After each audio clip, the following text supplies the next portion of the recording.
Well, good evening, everybody. Welcome once again to the Van Buren Variety Show. I am Bob Van Buren, your host, here once a week. Have an interesting guest on tonight, as I do every week.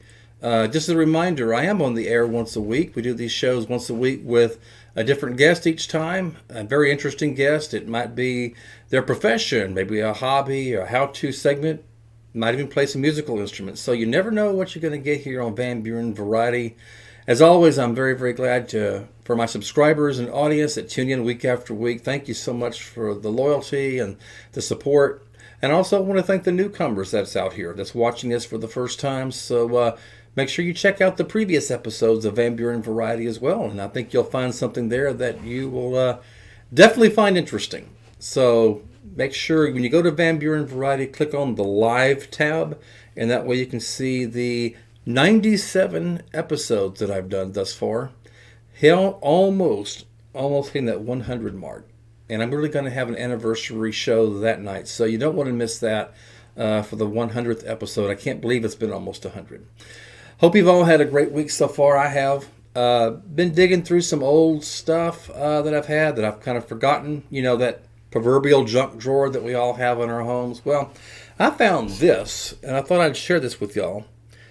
It is an electronic game, and we've all heard of the game Battleship, and that's the game where you need at least two players to play. You're trying to bomb each other's carrier and each other's ships. Well, years ago, I'm thinking more than 20, maybe 30 years ago, they came out with an electronic version of this, and you play against the computer, and you can set your ships where they want, and you can shoot at the computer's boats. Object of the game, obviously, is to shoot the computer's books or computer ships before they shoot yours. So this is the game, and I put some batteries in it. I didn't think it would work, and it actually does. Let me give you a little sample here. Let's see if I can.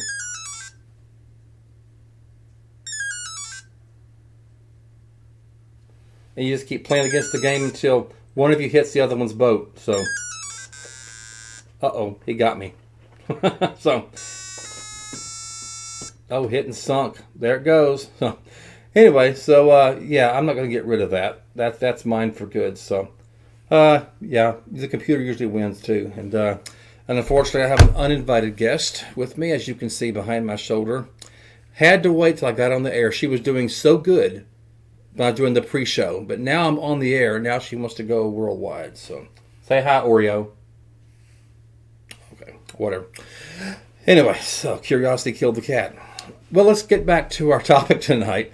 I've got a great guest tonight, and she has written myriad books of interest that I think everybody will find very interesting, the subject matter, and especially some of the titles. The titles themselves are very, very intriguing, like I'll give you a little hint. Drop Dead Cowboy and Dead Man's Doll. Those titles in itself are very interesting. So enough about me, and I'll let her tell you more about it. So I'll bring my guest on tonight. Ladies and gentlemen, I'd like to introduce you to Diane Bator, author of so many books, including Dead Man's Doll and Drop Dead Cowboy. Diane, welcome to the Van Buren Variety Show. Thank you, Bob. It's nice to be here. And I did have Battleship, but the old school version. So the ones you had the little pegs in, pegs, yeah, that the pets would steal and run off with. Yeah. Yeah, or get lost, whatever. Right. I played with, you know what? I had a friend, and I accused him of it, but I still think he did it. Like I would call out, like say B4, and maybe he had a ship there, but I think he was secretly moving it. Yeah, I think my brother did that too. Oh, B4 is a miss. And I'm like, yeah, I'm thinking, it's a miss now. Was it before? You know? So, yeah, but you can't cheat the computer. You can't cheat this. So, but it's a good little game. So it's Battleship Solitaire. But yeah, I was going to get rid of it. I'm like, no, I can't get rid of that. No. I might want to get rid of that eventually, but you never know. No, she's adorable. I'm glad she joined us. At least she's leaving us alone. So. Yes. She's not knocking your hat off or anything. That's right, like she did in one episode. I believe it. Well, you've written so many books, Diane, and let me just kind of ask you, how long have you been a writer, been writing books? You know what? I've been a storyteller pretty much my whole life. Um, and I didn't really get serious, right? I mean, I always wrote and everything, but I didn't really get serious about writing books until probably about 2007 when I joined a writing group here Oh, really? because I Okay. moved across. I live in southern Ontario and I moved from Alberta across the continent pretty much. And in order to find some new friends, I actually joined a writing group and they Oh, wow. encouraged me and I ended up writing my first book. And somewhere in the process, because I wasn't too sure what I was going to write, I ended up entering a murder mystery contest. And Ooh, I'm intrigued with that. it was a 10 chapter murder mystery based on Oh, one of those old murder mystery party games. So they gave you all the characters, all the clues, everything, and you had to turn it into a novella. And I won. And I went, oh, maybe I should be writing mystery. So, maybe you're the new Agatha Christie. Think? well, I wouldn't quite go that far, but I have a lot of fun doing it. So, Almost sounds like, you talking about they gave you the characters and everything. Almost sounds like that game. Remember that game called Clue? Mr. Green and Miss Scarlet and in the ballroom with the revolver. It was kind of like exactly. that. Well, let's kind of go through your books. I mean, we're going to go through them all, but the one that I'm really intrigued with was the ones I talked about the titles. The titles themselves. So let's just go to this first one. It's not necessarily your first book, but it's definitely part of a series of books that you've written. Yeah. So, without kind of giving any details, we want people to buy your book. How did you? And what is this? Can you give us the synopsis? And how did you come up with Drop Dead Cowboy? This particular series actually started with a short story that I had in an anthology. Mm-hmm. And the anthology had a really short run. So I think it was like a Christmas thing. Mm-hmm. It was a Christmas thing and it only ran for about 3 months and then they gave back all the rights to our stories and we could do whatever we wanted. Mm-hmm. And I knew one day I would want to do something with it. And this particular book was based on that short story. Oh, really? And it just Okay. kind of exploded from there. So Wow. the characters and stuff all came from the short story. And then book two, which is the Dead Man's Doll, was more very similar to the short story, just expanded. Okay. But Drop Dead Cowboy actually takes place at Halloween. Oh, Um, that's even more intriguing. right? And my Oh, protagonist, Audra, and her best friend Marilee have a craft store that is two doors over from this very odd shop that at Halloween was putting voodoo dolls in the window that whoa. resembled people all over town. And one of Mm, those people ended up dead on the bench in front of both stores. wow, man, I'm intrigued already. Yeah. And this is so this is the first one, and then you've like sort of Yes. continued it with this one, the Dead Yes. Man's And Dog. our Miss Lavinia, who runs this great little shop, um, has been using voodoo dolls. When she treats people for certain ailments, she'll keep a voodoo doll and continue to treat the voodoo doll because they can't always come back in the next week or whatever. Oh, So she wow. treats the voodoo dolls and then she ends up injured and Audra comes across more voodoo dolls that she gets kind of creeped out about, but she's fascinated at the same time. Mm-hmm. So this whole book brings in a little bit of voodoo, a little bit of witchcraft, a little bit of everything, and it's the Wow. characters, while they're kind of freaked out, kind of have fun with some of it. So When you say mystery, is it a mystery where how can I say this? Where you kind of see, quote unquote, or you know who the quote bad guy is, and you're following the bad. You see what the bad guy sees, or is it a mystery where you really don't know, like a who done it type thing? How would you describe it? very much a whodunit. Who I done? Oh, okay. I have always loved mystery I do too. Agatha Christie puzzles, comes to mind to me. right? I've always loved puzzles. So trying to Mhm. put all the pieces together to find out who done it. I know I have a couple of people that always say I was this close. I thought it was, but it wasn't. So there's it's always a challenge. I've got a couple of really good friends that read all of them and they're like, "Ah, you got me again." So It's just it's always it's not the character that you think it is. It's usually always the least likely suspect that you think. Sometimes, and sometimes it's really obvious, but not.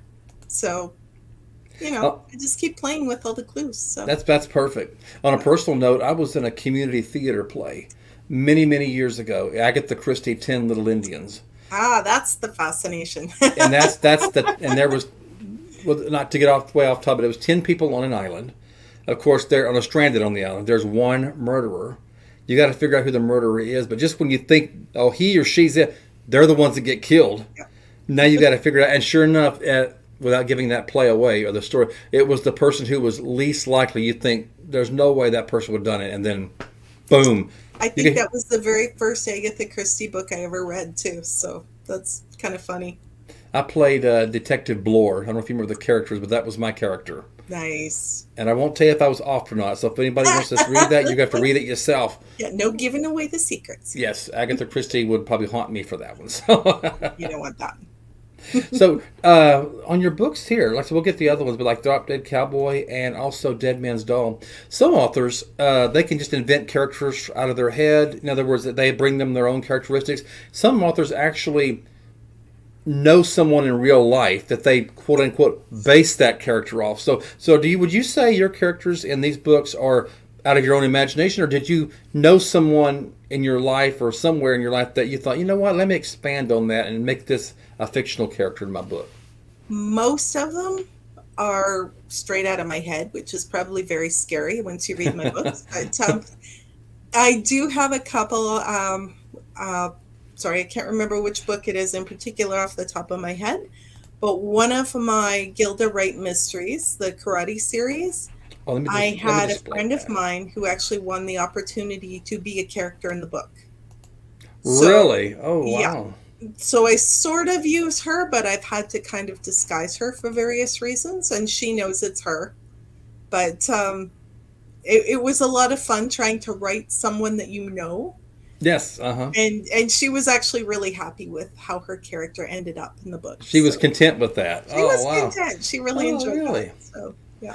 Well, we mentioned another book series, a karate series.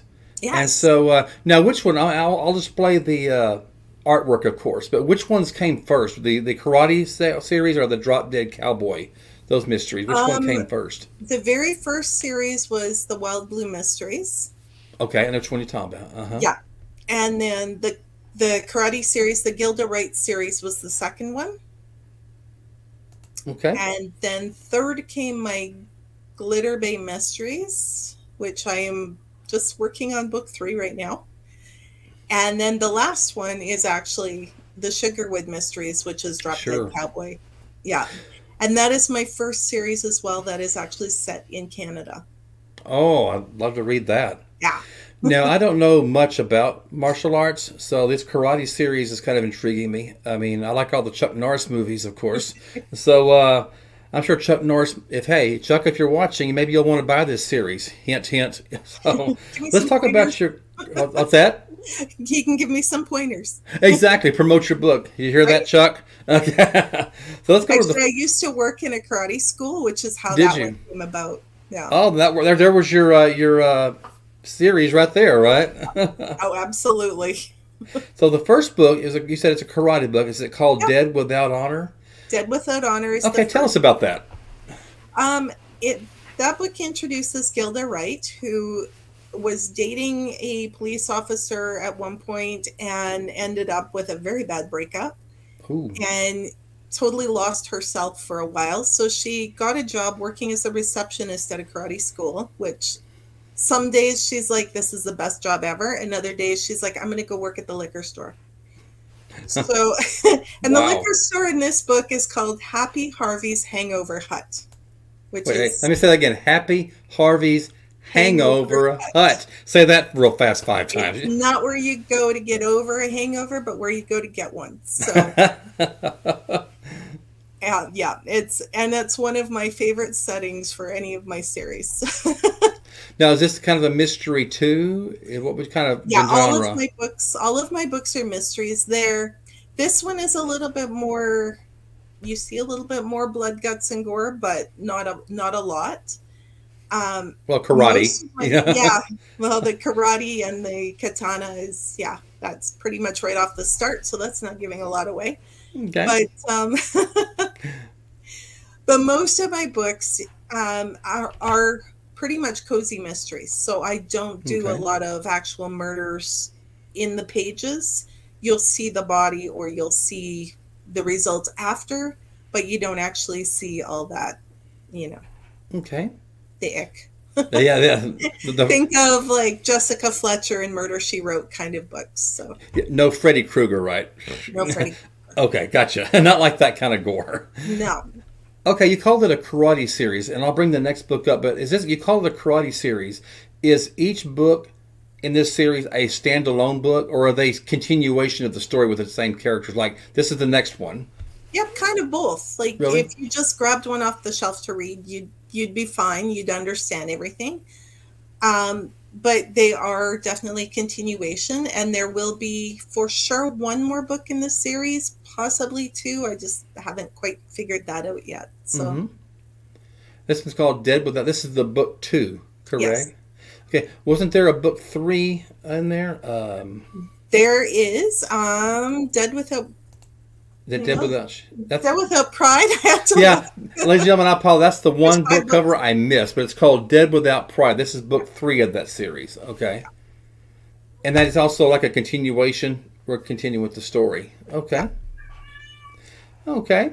And we have then the next one. This is book 4, actually, what I'm about to show now. yeah. Okay. And did the characters, like for example, I see the artwork here. Are these just silhouettes for the cover, or are these actual characters from your book that's displayed on the cover? Um, I guess kind of both.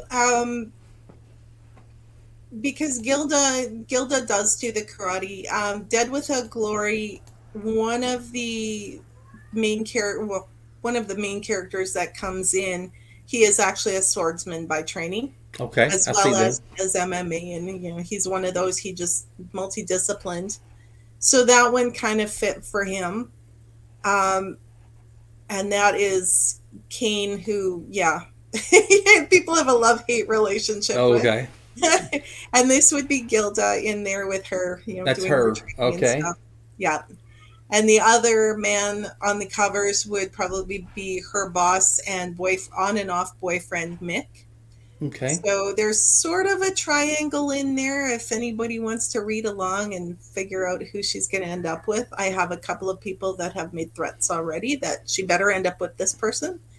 Oh no, you sound like But, that. Was it Kathy Bates in Misery? Not right? my misery. No misery, no broken bones, no Yeah. heart. Yeah. Um, I'm keeping my ankles covered here just in right? case. So I haven't even decided. She hasn't decided. Right now, she's fed up with all of them.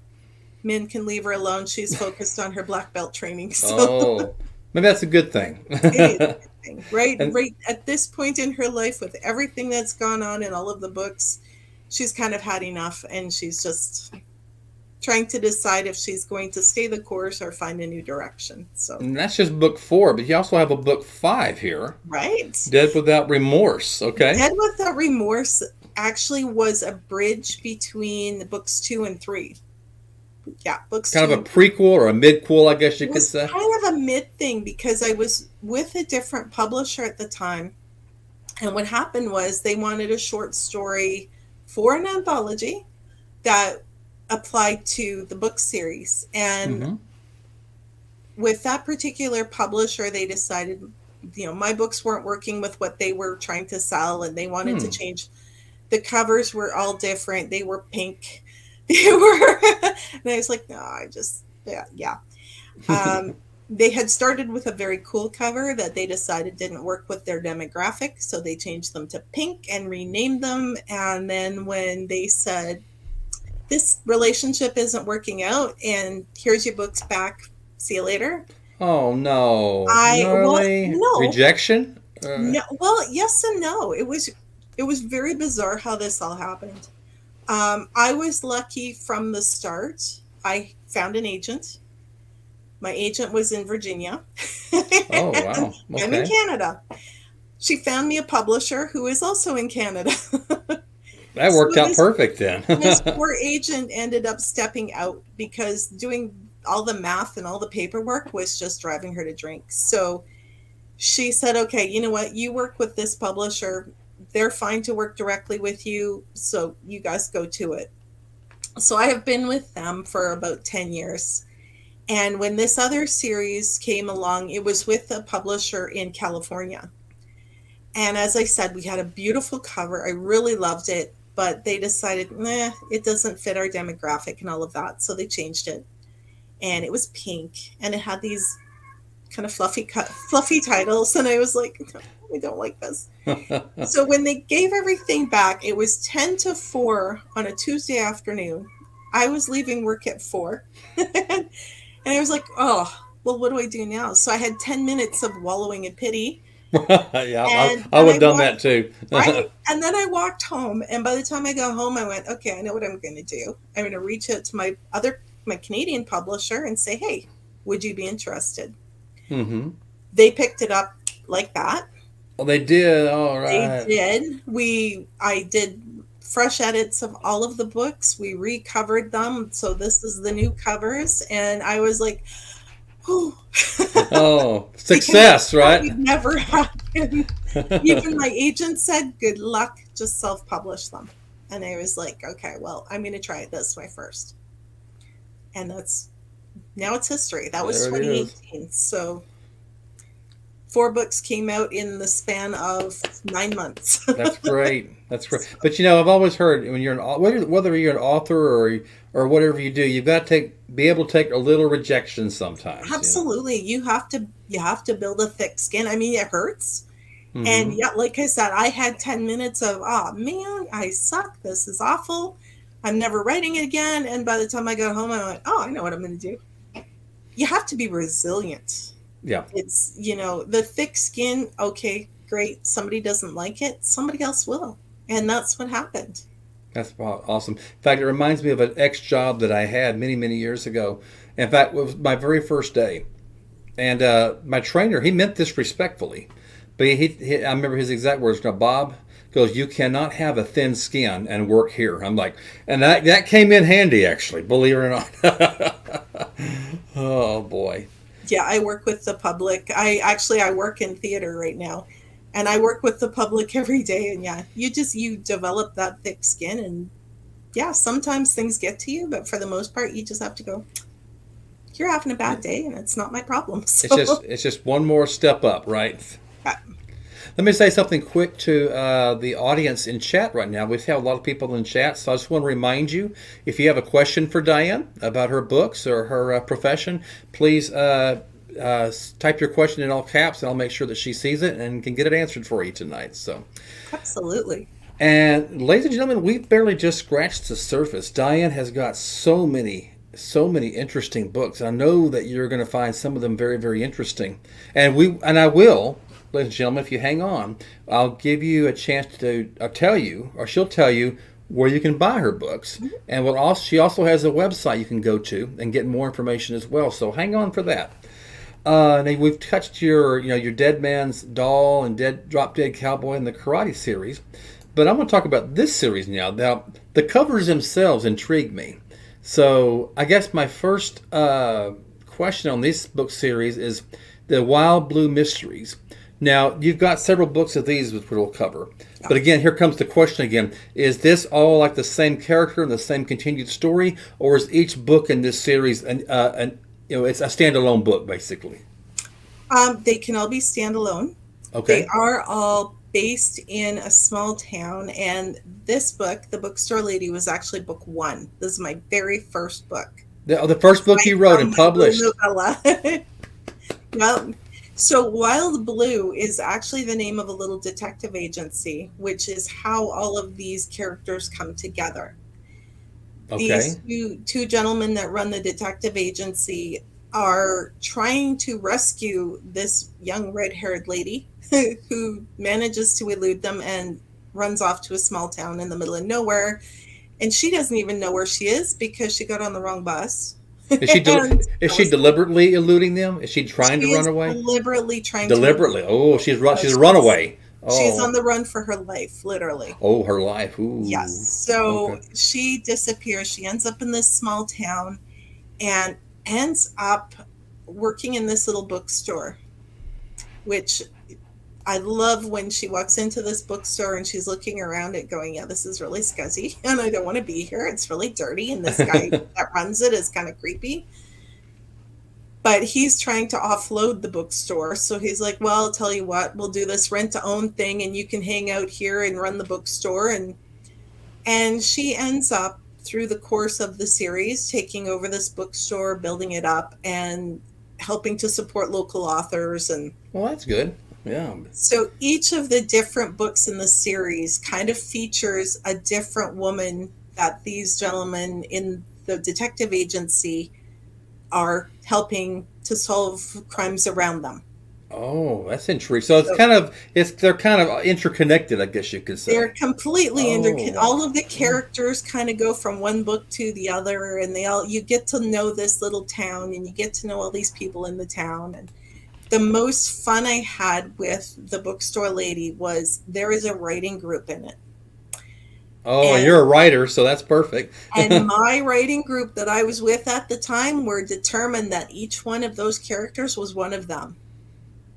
So Oh, really? Oh, wow. you talk about art imitating life and all of that. They were like, okay, well, this one's me. No, this one's me. I'm like, none of them is any of you guys, really. It's just, they're just Oh, that's funny. yeah. So that was a lot of fun. Let me, we got some questions from the audience. Ooh. And so for you, Diane, so let me display the first one. Tex from Texas Front Porch says, how do you go about finding a publisher? What did you do? Yeah, I totally flipped into it. And I know that's going Really? to sound bizarre. I was part of a critique group, and my critique group was scattered all over the continent. Like there was somebody from Texas, there was somebody from California, there was somebody from Virginia, All and spread out. Oh, all wow. spread out. And then there was me here in Ontario, and there was, I had that first book, My Bookstore Lady, Mm-hmm. and I had been trying to pitch it. And I mean, it was my first one. So I was struggling because I didn't know what to do. And one of the ladies in the group, I just loved how she critiqued everything and the comments she would make. And I'm like, could you read my book? Give me some ideas what I should do, where I should go, and why I'm doing wrong, right? And so she did. And she said, okay, as soon as you make all these changes, then send it to this lady. And I'm like, why would I send it to this person? So I Googled her. She was an agent. Oh, that worked out perfect The then. lady I was writing with was a reader for this agent. So Oh, I wow. totally fluked out getting an agent. We don't work together anymore after that one book fiasco, but we are still good friends, and I'm more than happy, down the road, if I ever decide to go back to an agent, I'd be happy to reach out to her again as well. So, but Sounds she great. is how I got my first publisher. That's great. Thank you, Tex, for the question. We have Yeah. another question from Crystal. Crystal's asking you, does your publisher do the cover art for your books, and do you get to decide what models or art you want for each book? Good question, Crystal. That's a great question. I have a lot of input in the covers as well. Mm-hmm. I don't work directly with the cover art people because sometimes there's two or three different people. So Mm-hmm. I work more directly with the actual publisher. They do a lot of what is it? I'm going to say royalty free art, but that's not what it is. You do pay for it and everything, and you Mm-hmm. you have sites that you can go on to and you can get an idea for what you want on your cover. So basically, I do that, and they work their magic, and I get great looking books. They did. The covers that you showed me do look good. Yeah. In fact, that was kind of my question too. I'll go back. We'll go through the whole series, but there's like this first cover. Is this? Mhm. That's a real person. That's a model that they Yeah, got.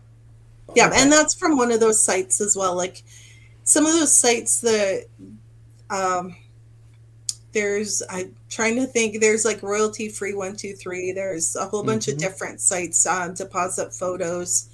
and they get paid for their artwork and stuff. And you can just go through and pick stuff that you think will really look good on your book and really speaks to the story itself. Kind of a weird question. I wonder if this lady, whoever this lady is, I wonder if she's aware that she's the I have bookstore no lady idea. now. It would be very cool to find out, wouldn't it? It'll be funny if you see her in public and somebody says, "Aren't you the bookstore lady?" Well, what? Yeah. So this is book 1 then. Mm-hmm. And you said Wild Blue. You call it the Wild Blue Mysteries, but Wild Blue in your stories is a detective agency that's helping different women with different problems. So that was book 1. Yeah. And then we went over to book 2. This is called The Mystery Lady. So why don't you mystify us with this one? Lucy is a mystery writer, or a wannabe mystery writer. So she's juggling her 3 kids and writing books and ends up absorbed in her own mystery when her husband is involved in some things that she would rather not know about, and then takes her kids. Oh, he takes her kids. Ooh. Yeah. So it just becomes a very scary situation, which the detective agency guys, Danny and Leo have to help her through, and she tends to get in the way because she wants to help really solve this mystery. So, well, sounds like it's true. You know what? I don't know the story, but I'll just put it this way: if he took her kids, man, there's nothing worse than a mother's scorn. Would that be true in this place? Yeah, absolutely. Okay. Well, we'll go to the next book. We also have a comment here. Maybe you can kind of help this. Yeah. Text from Texas Front Porch again says, I have short stories and I would like to get someone's opinion on them. What would you suggest he should do to get someone's opinion, or where should he go, or who should he contact? Yeah, one of the things that has really come out a lot more during COVID are people who are like book coaches, story coaches. You can hire editors, you can have beta readers. So if you are part of a writing group, or you can connect with a writing group, like they are everywhere. Just be careful who you listen to. And if your gut says they're not right, listen to your gut. Sure. And like you said before, make sure you have some thick skin. Because sometimes they will say things that you don't like. Yeah. I've had that a few times. Like your story stinks or anything like that? Or not maybe that bad, hopefully. Yeah, well, some of them try to be nice. Some of them just kind of blurt it out there, and they don't think that anybody will take it the wrong way. So, okay. But yeah, you can't, because you think, a lot of people, unfortunately, when you do something, you pull your heart and soul in it, and people reject it. It's almost like they're rejecting you, and that's why it's really hard to take that, you know? No, absolutely. And you have to remember, like, everybody has a different perspective as well. So one person might read your book or your story and they'll really love it. Say, thank you, Mom, but take it to somebody else. Because moms will say things just to, make their kids feel better. Oh, that's so nice. That was so good. Yeah. But find people who love to read, love to write, people who are serious about the craft and about the stories, and you can find some really great people out there that will, do a share thing. Oh, I'll read yours if you read mine, kind of thing. Yeah, switch over. You can get some great feedback. That good question, Tex. Thank you. Hope that helped. And then you've got some more on these blue mysteries. So this was book 3. Is this book 3, right? That is. Now, she looks happy, but somehow I don't think this is such a happy story. Well, she's happy later. Okay. The bakery lady. She's the bakery lady. Yes. Oh, my gosh. She comes to town. Christina comes to town after her mom passes and helps to take over the family bakery. Her brother's a tattoo artist, which he is his own fun character there. Intriguing, I guess. Right? And the father is sort of helping, but he's a little bit wishy-washy at the time still. And when she comes back into town, everybody's like, oh, okay. They all know her. She grew up there, so no big deal. But she's not really putting herself out to talk to people and anything like that. And it comes about that she has a husband. and her husband is in jail. Oh, wow. So, yes, so she finds out this in kind of the police call to say, your husband's in jail. We need to ask you questions. And she's kind of going, yeah, I'm not coming back to the city. So talk to me over the phone or come and see me. And she also gets a call from her husband to say, I didn't do this. You have to help and prove me innocent. Oh, wow. So again, this is where Danny and Leo come in, and Leo kind of falls for her.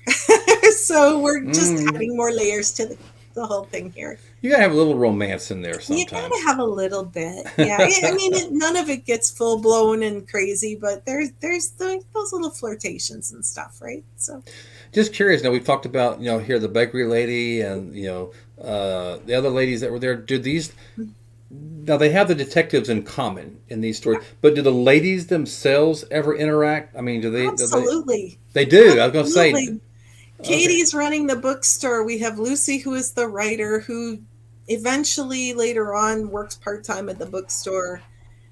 We have the bakery lady, who everybody goes to the bakery because, oh my gosh, Sure. you walk in and gain 10 pounds. Why wouldn't you go? Wow. Yeah. Right. And the next book as well is The Painted Lady. And that Oh, artist. Uh-huh. that again involves our bakery lady, Christina, who was an artist before she came back to run the bakery. And this also brings in the detective Danny, his sister, who was an art history major. So the two of them kind of get together, and there is a body found in the middle of the woods, and this woman they find worked for a local art gallery. So this starts bringing about all these questions about what was going on at the art gallery. So this person, the painted lady, she's the sister of one of the detectives. You said, right? Not this particular. Kind of. Yeah, I guess kind of, sort of. The bakery lady is also an artist, and then the painted lady could also be her or this Danny's sister. I see. Okay. Let me ask you, you've written so many mystery stories, and you said at the top of the show you mentioned you like mysteries, So let me ask you, where do you get a lot of your, you could say, your creative ideas? Like, okay, let's do this. Do you like, I mean, I'm just throwing this out there. Do you watch a lot of Perry Mason? Do you get real crime stories from the news and you think, oh, let me write this down and this might be a good, or do you write as you go? How do you do it? How do you do a mystery? Just a little bit of everything, honestly. Sometimes it'll be something on the news, or even watching anything. Like, I love NCIS and Law and Order. I love and that. CSI, all of those things. But some of them are a little bit more intense than what I would normally write. But sometimes there's great little tidbits in there that you just go, oh, okay. When I was working on my very first novella, and I cannot remember for the life of me where this line came from. But one of the characters that was in this murder mystery party that I used in this novella, he was a writer. And he said, as he says, he's a drinker with a writing problem. And that is still one of my favorite lines. And I still don't remember where it came from. It was on TV one night. And I'm just I just love that. That almost sounds like an old, because I like classic movies. In 1945, actually, it won Best Picture. It was called The Lost Weekend. And it was kind of like that. It was about a writer with an alcoholic problem. And it almost kind of sounds the same way what you just said right there. That's what came to mind. Yeah. I don't think that's where it came from. It was something more contemporary, but it was just, that line just stuck in my head, and it's okay, I have to use it. I'm going to run with it now. And then you've got yet another book. I think this is what, 1, 2, 3, 4. Is this book 5 or 6? Or This is book 5. This is actually the end. The conned lady. Now, I'm really intrigued about. Is she conned? I guess she is. This comes back full circle to Katie and the bookstore lady. Oh, it connects. So wow. So the lady with the red hair. It totally comes back to her, and things come back from book 1 to haunt her. and Ooh. wraps up the entire series very loosely because, there's still opportunities. I can go back and add another book if I really want to. But for now, this is the last book. And so you kind of, this is the last arc, I guess you could say. They were all Absolutely. Yeah. connected. And it And, wraps up a lot of the storylines from all of the other books as well. you call it the conned lady, and just the model, it looks like she's been conned. And so you just answered my question. I was going to ask you if there are going to be more, but I think you said you pretty much wrapped up all the plot holes and all the outlines there. Yeah, for that series for now, like I said, there's little loopholes I left in there that if I want to go back, in a couple of years and write another one, the characters will still be there. Okay. Crystal has another question, but now the first one I think we've answered. You do mysteries, so I'll read the second part of the question. Do you write others like sci-fi, drama, or action, or have you considered writing in those genres? Because most of them are mysteries, what you write. Or are you just going to stay with mysteries?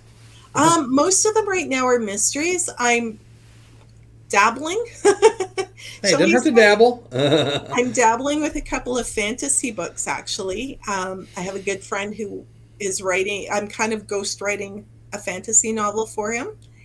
And another series I have had in the back of my head for, oh my gosh, many years is actually like a Hallmark type series. So I'm still working that all out, but.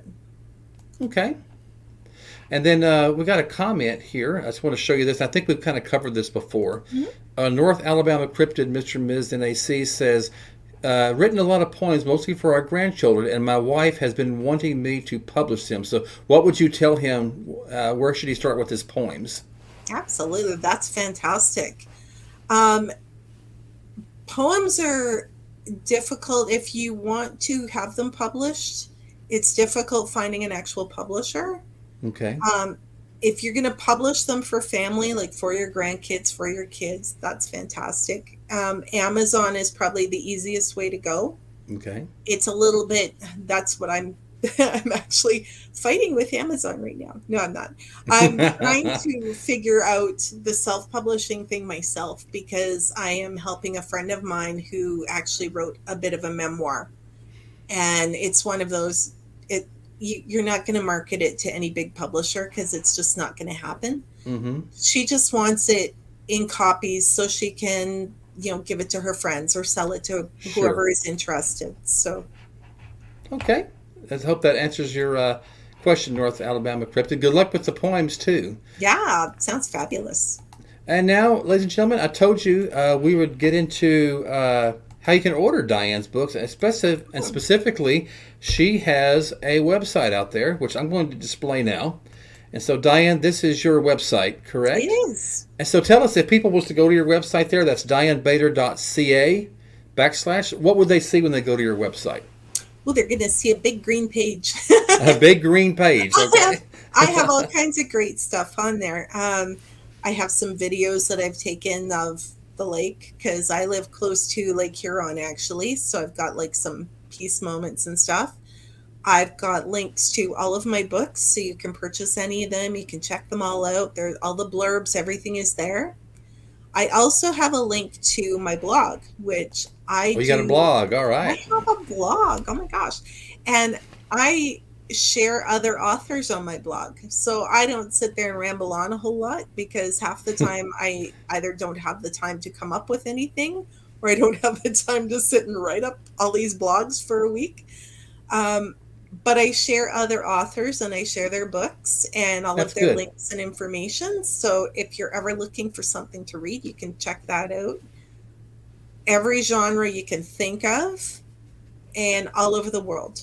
Like literally, I've had people from Germany, Australia. I've got a couple from the UK that I share a lot. Worldwide. Worldwide, yeah. And they're a lot of fun. And the ones that, the ones that I handpick to put on my blog, you'll find a Q&A. We do all kinds of fun stuff. How did you get into writing, all that stuff.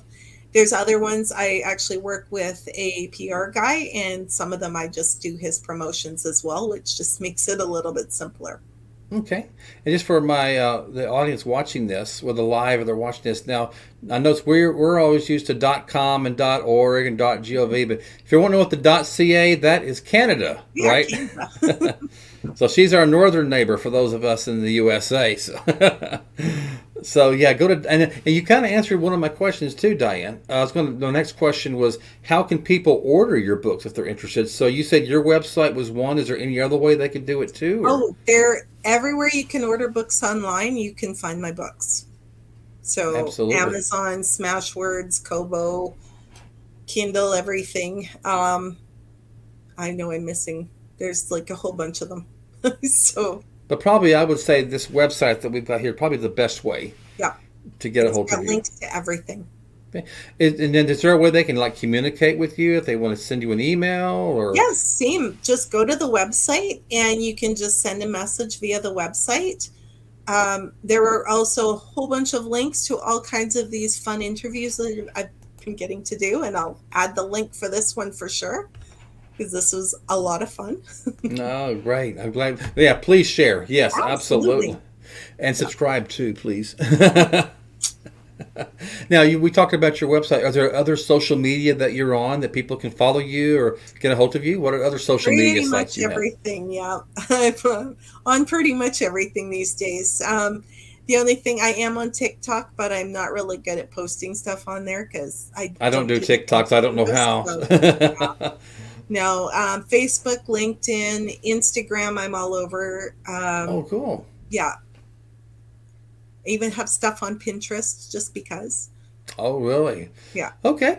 Well, we'll make sure that we can follow you that way. Let's talk about your books, and we'll display them again. But any present or future books that you're working on that you might want to share with us? Maybe not the details, but are you working on anything right now? We'll put it that way. Oh, so now we get to my favorite books. So my Glitter Bay Mystery series. I started writing those a few years ago. And These here. This is the Glitter yes, Bay. Okay.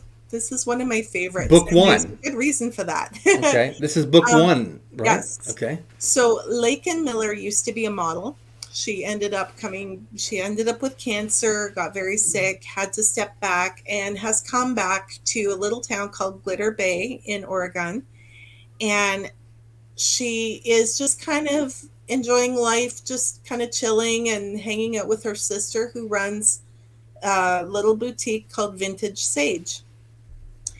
And of course, it's a murder mystery. So Oh, of course. It's got to have a mystery in there. Yeah. something has to happen. So in book one, there is a big mystery, and the local tea house ends up being shut down. They sell the tea house. So in book two, which is this one. This is book two. This is book two. Laken and her sister Sage have bought the tea house and have moved the vintage boutique into the old tea house.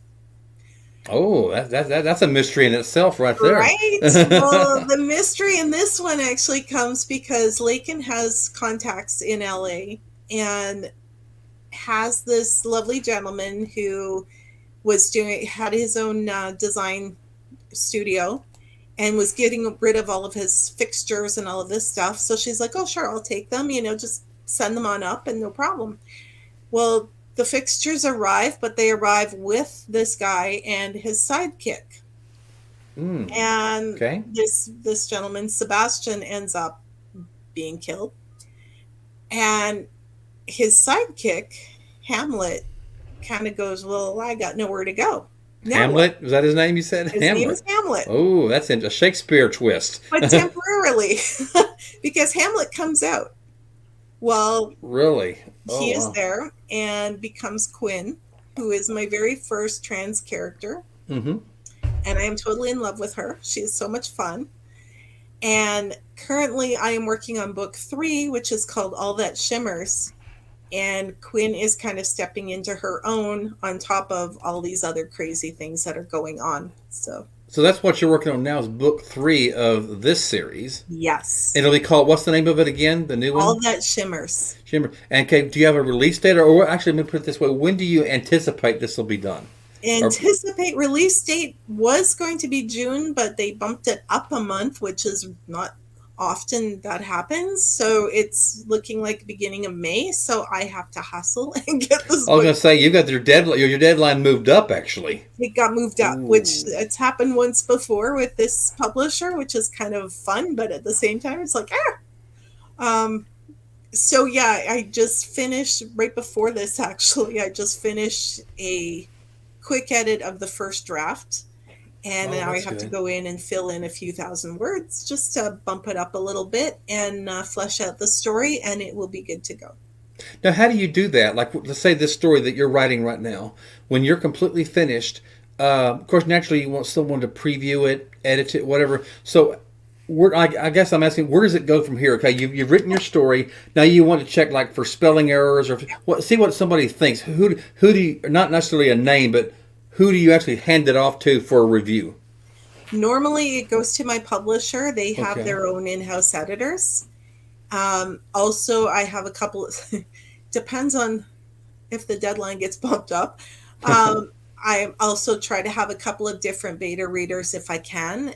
Sometimes they can be on top of it. Sometimes that doesn't happen, but at least I can get a quote for the book cover or something like that. So this one, I'm really, really hoping I can get some beta readers in on this one and get a little bit of input before the end of March. That's kind of my goal, to have it done for then and get it shipped out. So.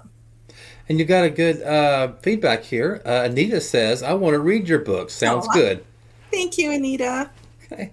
And then Crystal actually had a comment for you, too. She wrote, you do love your characters you write about. I'm that way with my paintings now. When you create something, it becomes your baby. So would you say that your characters in your stories are your babies, I guess you could say, per se? Absolutely. And I've been working. This is why I haven't gotten into the what could be the last book of my Gilda books, because the plot line I have in mind, I may lose a main character, and I'm not looking forward to it because I really like this character. So something's going to happen to the character. You don't want it to happen to this character. I know, and I hate when that happens, but it's one of those things that kind of has to happen. If that makes any sense, it just would be something that would naturally happen. And it's just not something I'm looking forward to. So I'm putting it off. Got another question for you. You talked about, we talked about your printed books. But Crystal's asking, do you also do ebooks? Absolutely. All of them are ebooks. You can also get them in print. Perfect. And then we covered this briefly, but Anita's asking, what is your advice for aspiring writers? Write what you want to read. If you don't want to read what you're writing, then nobody else will. You got to enjoy what you're writing. Yeah, it does change your writing, because if you're writing something that you want to read and you're passionate about, your readers are going to know that.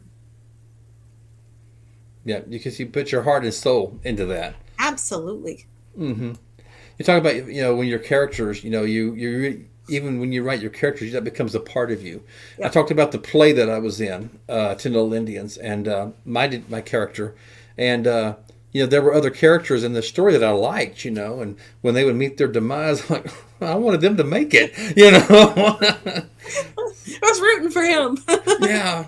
And it's almost like, in a way, it's kind of watching a reality TV show. You get one of the people you really want to win, and they either get voted off or something happens. You're like, no, I wanted that person to win this game. Right. So I guess writing's kind of the same way, right?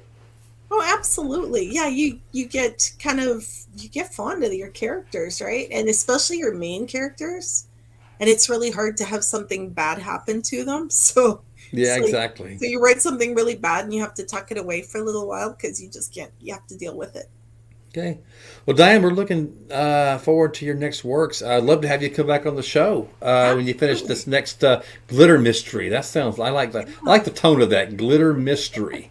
That's intriguing in itself. And then, like I said at the top of the hour, for those of you that missed it, she's written some books, and just the titles that Diane has come up alone should intrigue you. I mean, like, for example, the ones we showed at the top of the hour. Drop Dead Cowboy. That's book 1 of the Sugarwood Mysteries. And then right behind it, Dead Man's Doll. Man, how can you pass that up for a good mystery? Wow. Just the Yes, titles alone. now I have to come up with a third name, so that's going to be fun. Now, didn't you say, I think we might have said this before the show, you said there might be some witches in this series, or a witch in this series, maybe? Yes, absolutely. Oh, ooh, so I like a little paranormal maybe in there, this element.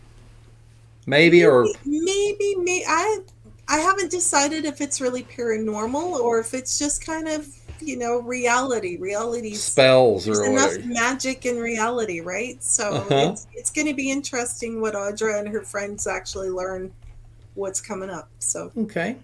Well, Diane, I appreciate you being on the show. I've had a lot of fun, but I do want to show your website one more time to our audience. So, ladies and gentlemen, if you've looked at her book covers and you've heard her talk, this is the best way to order her books. Go to dianebator.ca.